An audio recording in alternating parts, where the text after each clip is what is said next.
Hello my friends and welcome, my name is Dennis and today I'm going to show you the motorcycle that I was willing to buy before the VTX. So at the moment I decided to buy the Suzuki Boulevard M109, which we have here, but later I changed my mind and I bought the VTX. So it was my the first power cruiser that I decided to buy.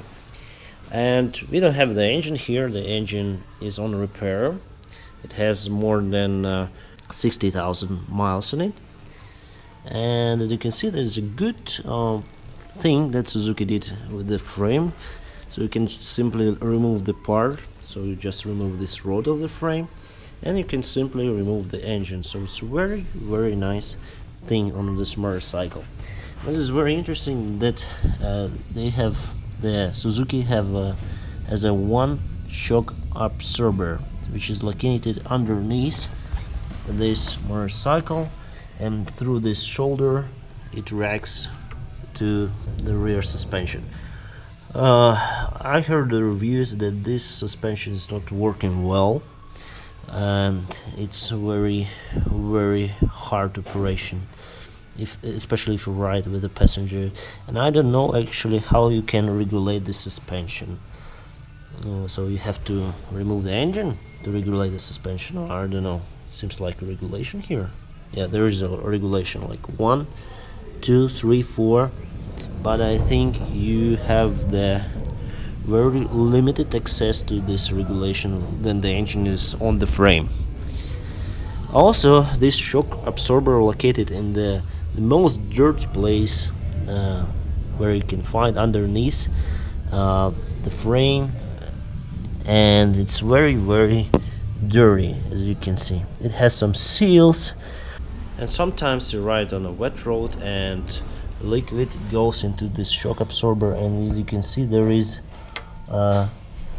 light signs of corrosion on the shaft, shock absorber shaft, but still it's good and normal operation.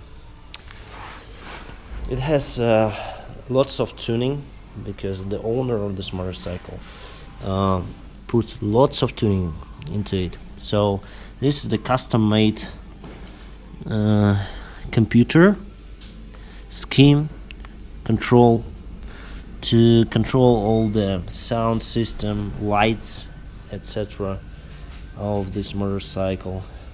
We are now, by the way, in one of my friends' custom studio, so they make the electronic and electric for this kind of motorcycles. So they have iPhone here installed to control the music, etc. Also you have controls here and there.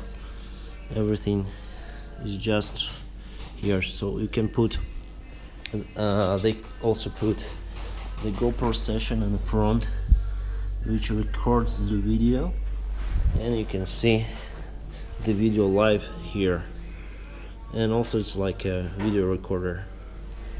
Nice lights as well here, the same that I have on my motorcycle. Nice between, and it's of course custom made. The control bar is also Inex and custom made. Very nice motorcycle. The bags are also the custom. This bag, I think, went for, I don't know how you can open it. How to open it? I just opened the bag here, guys, and as you can see, we have amplifier and other stuff we need for the sound on this motorcycle. So if you want state-of-art sound system on your motorcycle, you need to have a lot of place in this motorcycle. This whole bag goes for the sound, so you will lose the place for your baggage as well as for many things you can take on this bike. So that bag is for the baggage, and this one goes for the sound system. This motorcycle has the shaft drive as well as my VTX, so it was the first reason why I bought my motorcycle, because of this. Quite nice shaft in good condition. There it is. Very similar to VTX. What I like in this motorcycle more compared to VTX is the rear wheel. It's very wide, so it's my hand, and it's very wide. There's a mid-seller, more foam. 280, as you can see. 280 is quite wide.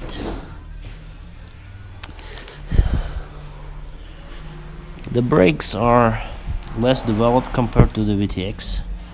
Have 4 pistons in the front, and I think the same brakes on the rear. Yeah, the same.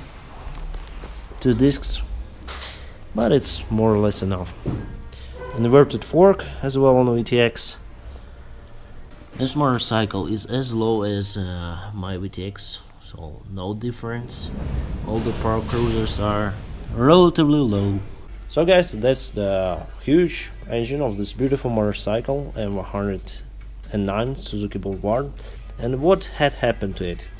Actually, the oil pump just stopped producing the pressure because the rod of it just cracked. So I think that's a weak part of this engine. What is very interesting that so we have still access to the camshaft here, and if you look at this cam, you can see that it's very narrow. It means it's good for the drag racing. If it will be more wider, well, it will be more better for the fast riding. For this is more like for the drag. I'm sure that on my VTX it's the same shape. I have 2 valves for exhaust and inlet as well, 2 valves. What is very interesting on this engine, it's quite unusual. There are 2 cam chains. So one cam chain is here, is going there, and another cam chain here.